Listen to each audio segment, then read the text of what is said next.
Break news చూస్తున్నాం.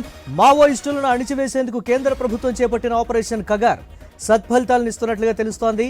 బలగాల వరుస ఎన్కౌంటర్లతో మావోయిస్టులు ఒక్కొక్కరిగా జనజీవన స్రవంతిలో కలుస్తున్నారు.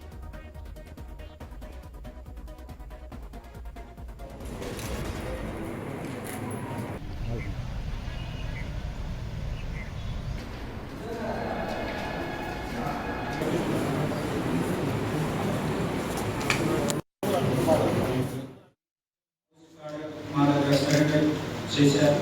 ఆంధ్రం లచ్చన్న అలియాస్ గోపన్న వాళ్ళు స్టేట్ కమిటీ మెంబర్ బస్తర్ ఏరియాలో పనిచేశారు.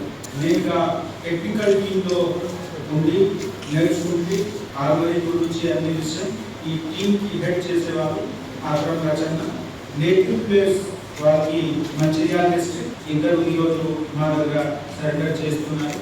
వాళ్ళకి మెయిన్ కారణం ఆరోగ్యం మంచి లేకుండా తర్వాత ఒక విప్లవ విచారధారతో వ్యతిరేకత చాలా సార్లు ఉండి డెకెట్స్ వరకు అక్కడ ఉండి ఆల్మోస్ట్ 30 years ఉండి వాళ్ళు చూశారు.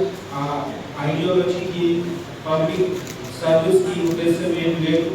వాళ్ళు కూడా బాగా కష్టపడి ఒక స్ట్రగల్ చేసి బయట మన దగ్గర వచ్చారు. మనం కూడా కంటిన్యూస్గా అందరికీ. రామగుండం పోలీస్ కమిషనర్ అంబర్ కిషోర్ ఎదుట CPI Maoist central committee member Atram Lachanna alias Gopanna, అతని భార్య division committee member Chaudhari Ankubai లొంగిపోయారు. 4 దశాబ్దాలుగా వివిధ హోదాలలో పనిచేసిన దంపతులు అనారోగ్య కారణాలతో లొంగిపోతున్నట్లు సిపి పేర్కొన్నారు. లొంగిపోయినందుకు 25 లక్షల నగదు రివార్డును అందించారు. అజ్ఞాతంలో ఉన్న మావోయిస్టులు జనజీవన స్రవంతిలో కలవాలని సూచించారు సిపి. పార్టీల పేరుతో శాంతి భద్రతలకు విఘాతం కలిగిస్తే చట్ట ప్రకారం చర్యలు తీసుకుంటామన్నారు. ప్రస్తుతం మావోయిస్టు పార్టీలో ఎలాంటి రిక్రూట్మెంట్ లేవని పేర్కొన్నారు. మావోయిస్టు సిద్ధాంతాలు నచ్చక అనారోగ్య కారణాలతో లొంగిపోయినట్లుగా మావోయిస్టు నేతలు తెలిపారు. యువత ఎవరూ మావోయిస్టులుగా మారొద్దని తెలిపారు.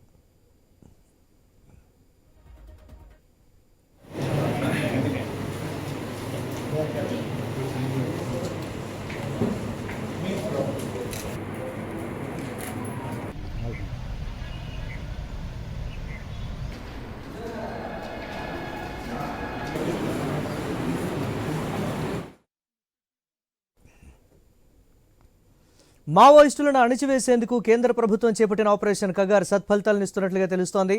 బలగాల వరుస ఎన్కౌంటర్లతో మావోయిస్టులు ఒక్కొక్కరిగా జనజీవన స్రవంతిలో కలుస్తున్నారు.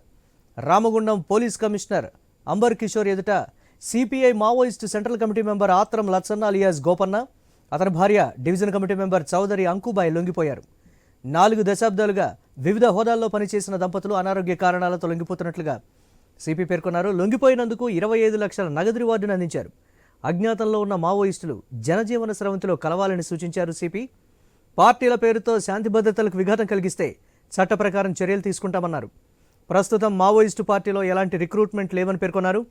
మావోయిస్టు సిద్ధాంతాలు నచ్చక అనారోగ్య కారణాలతో లొంగిపోయినట్లుగా మావోయిస్టు నేతలు తెలిపారు. యువత ఎవరూ మావోయిస్టులుగా మారొద్దని తెలిపారు.